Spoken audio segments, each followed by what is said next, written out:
Good, very good. How about yourself? I'm fine, thank you. Go ahead and start your presentation. All right. So thank you again for the invitation, Dr. Hannity. I appreciate the opportunity to join this distinguished conference and join you on your voyage through all the economic development programs that you see around the world. The program I'm here to talk with you about today is university economic development in the United States, and in particular, a program that I've been heavily involved with about the last 32 years, the University Economic Development Program. So the crux of my presentation, I'll talk a little bit about the impact of COVID-19, in particular that's impacted the world economy, how many of the EDA university centers around the country have adapted their approach to supporting the local and regional economies, and then go into a brief survey that we conducted of our university centers and how they have adapted programs to respond to the pandemic. So, in the short term, the pandemic has obviously caused a crisis of global proportions. We've had countries all over the world in placing shelter-in-place orders, which increased isolation and frankly, it's caused lack of market access to all industries and all sectors of the economy.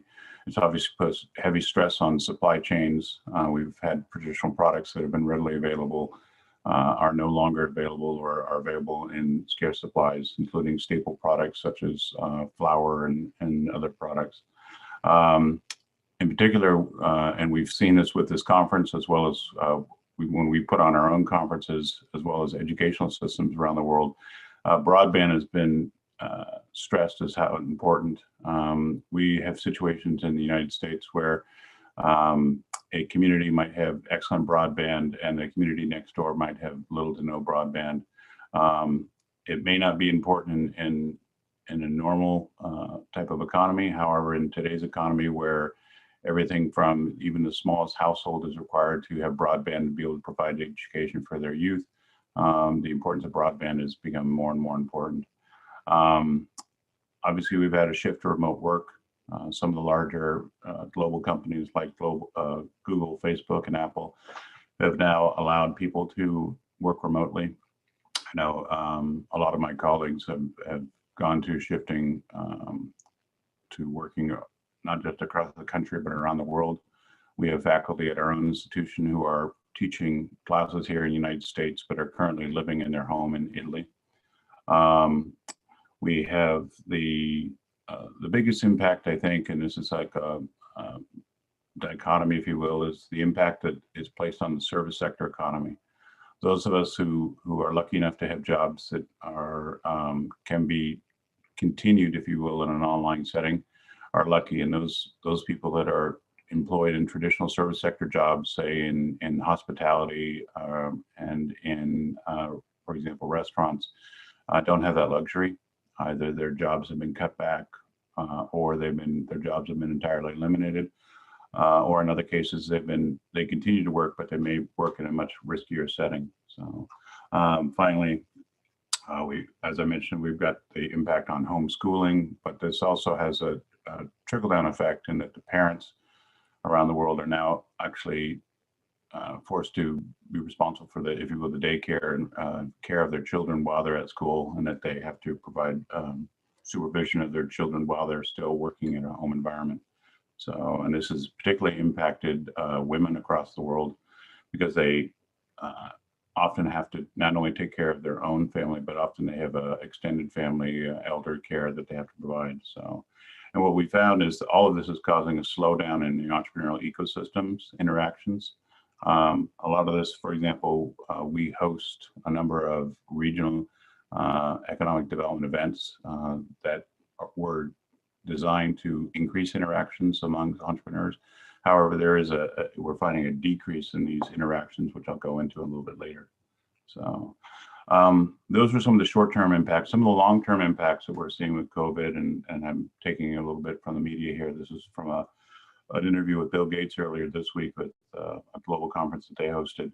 The prediction that over 50% of business travel will disappear after the COVID-19 crisis. And I put the link on here, which I'm happy to provide this PowerPoint so that you'll have the link. But basically, the crux of his argument here is that a lot of the business travel that has been budgeted into corporations in the past will probably be eliminated as people become more and more comfortable with these digital settings, and they are comfortable providing presentations and or holding sales meetings and other types of meetings in a remote setting. We definitely have an increase in telework. I know even in my own extended family, my son, whose job is in Miami, as well as his girlfriend, have moved back to California, but continue to work for their jobs in Florida, and their their employers have allowed that to happen, and will probably continue to allow that to happen. We've seen a supply chain contraction, and that I mean industries are looking to bring back a lot of their supply chains from overseas to the United States, and this is occurring in other countries as well. They're anticipating a decreased demand for airline use, and that people will be traveling less for business, as well as there'll be a dramatic change in consumer behavior. And then the one that's the stock market and other sectors are trying to really interpret more and more the long-term impact is the real estate shifts. The thought is that as people are allowed to work remotely, there'll be less demand for many to live in cities. And then there'll also be a shift as many of these, most of the hotels in urban settings, such as the city of San Francisco, New York, many of those hotels are heavily subsidized by business travel. But if people are no longer traveling for business, or at least are not traveling as much, we see a lot of that real estate shift in those hotels, maybe shifting to other forms of use, maybe in terms of condos. And then we also see a shift of real estate, and that if people are not commuting or commuting into work in larger cities, there'll be less demand for facilities like parking structures. So the good news is that all of this change is creating new opportunities in the marketplace. So we've obviously seen just alone in the online restaurant ordering sector, prior to COVID, there were only about a dozen software companies that were providing some sort of online platforms for restaurant ordering. What we've seen is almost quadrupling of the number of software companies out there that are offering platforms for things such as restaurant ordering. Similarly, this platform alone that's being used to push this conference out to the world, we're seeing more and more of these types of platforms start to proliferate. I know in that we put on conferences in the past in an online setting, and last year there were only about 6 primary companies that provided this sort of service, and now we've seen that take off. The poster child obviously is the software Zoom that we're using here. Prior to COVID, they had an average of 10 million meetings a day back in December. As of April, they had over 300 million meetings a day. So there's a dramatic increase. But that also is created an opportunity for creative entrepreneurs to flourish in this environment. And there's a graphic here on the side, but I also put an article on there from TechCrunch, and that there is now what they call a Zoom apps setting, where coders can design or adapt their existing applications to work in a Zoom setting. So if you will, things like sharing your LinkedIn profile through a Zoom meeting is now potentially possible using, if you will, a link between your Zoom application and your linked profile. So another key thing that, and I'll touch upon this a little bit later, is the digital contact tracing.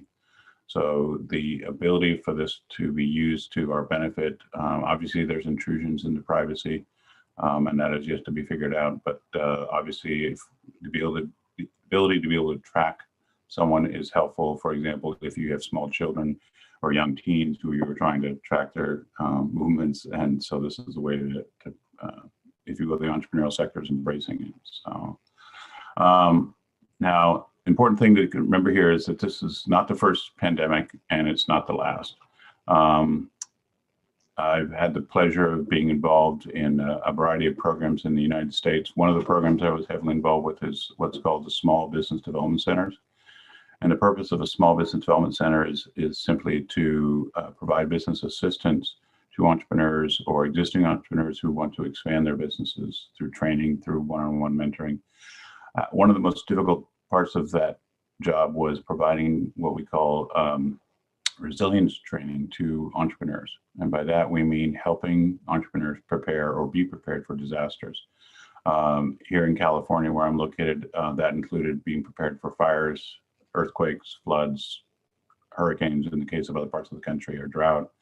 However, it's very, very difficult to provide training for resilience when, in fact, it's not a very attractive type of session to attend. When people are trying to increase their sales, when people are trying to increase their profitability, the idea of attending a workshop that's to help them prepare for an earthquake doesn't seem that important. It doesn't seem that important until an earthquake has happened. And so it's very, very difficult to get people to prepare.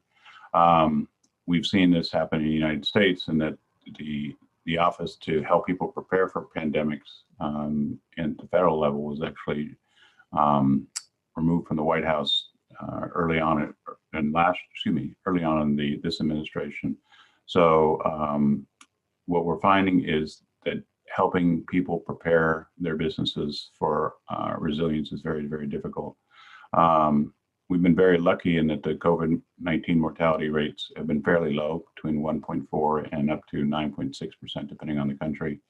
And I say lucky carefully, because I know that there have been 55 million people that have been infected by the virus, and there have been 1.34 million people who have passed away.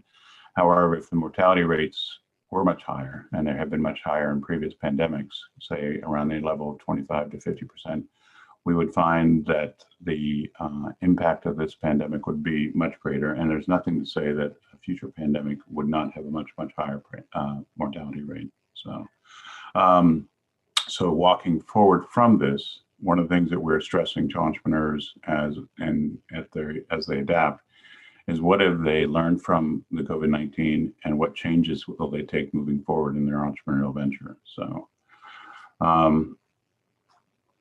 again, I mentioned that there are a variety of federal programs, and I know that you'll be listening to a few speakers coming up. I know Jeff Finkel is very well-versed in all the federal programs that are out there. I'll give you just a smattering of the programs we have in the United States. The U.S. Department of Agriculture has an outstanding program called the Rural Development Administration.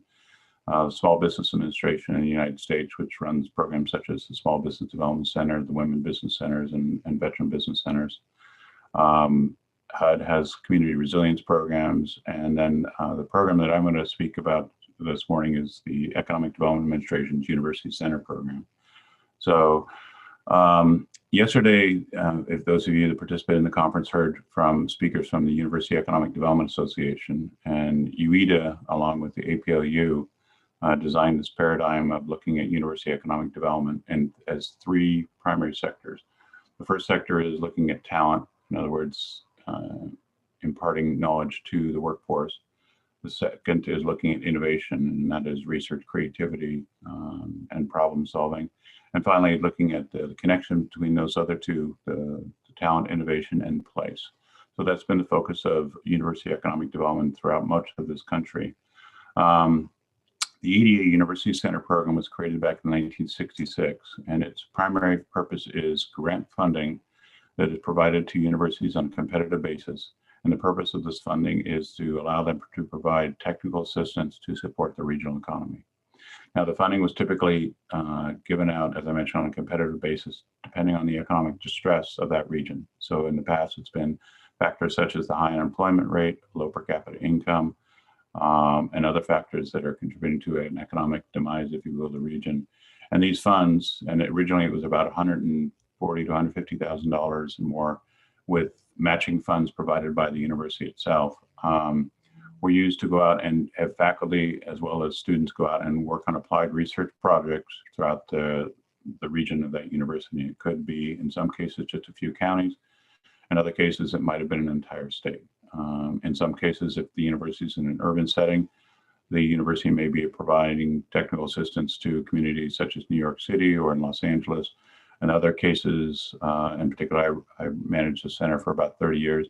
Our setting was very rural, and so it's communities of 300 and 400 people across a 23 county area of about a third of the state of California. So you can see here a map of the EDA University Center programs. There are approximately 65 university centers, and it depends or varies state by state. There are some states that have only one university center. This is by far the average. In other states, you might have two, and in some cases, there are states such as Wyoming that may not have any. So, the nice thing about the University Center program is it's very adaptive. EDA and its design, and then the administrators of the program in Washington, D.C., who have adapted the program, see that each state and each region's needs are very, very different. And so they allow for a variety of different programs, which I've highlighted some of them here on the screen.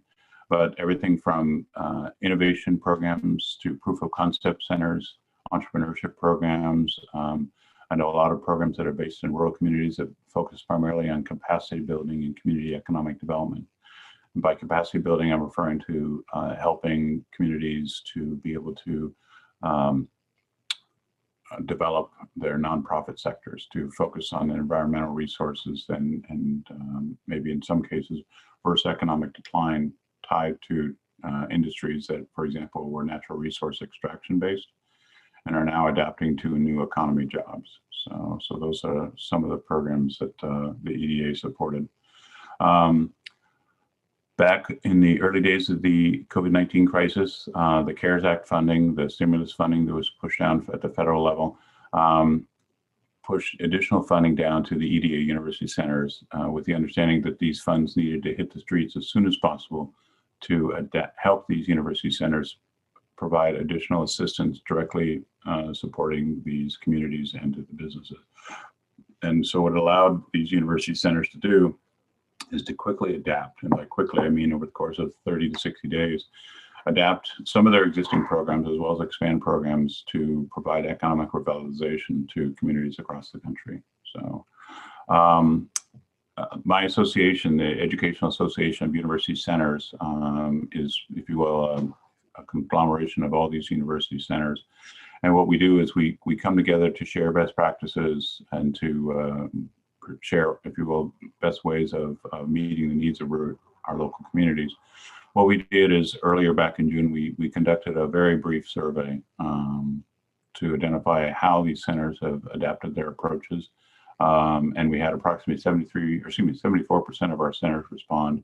The biggest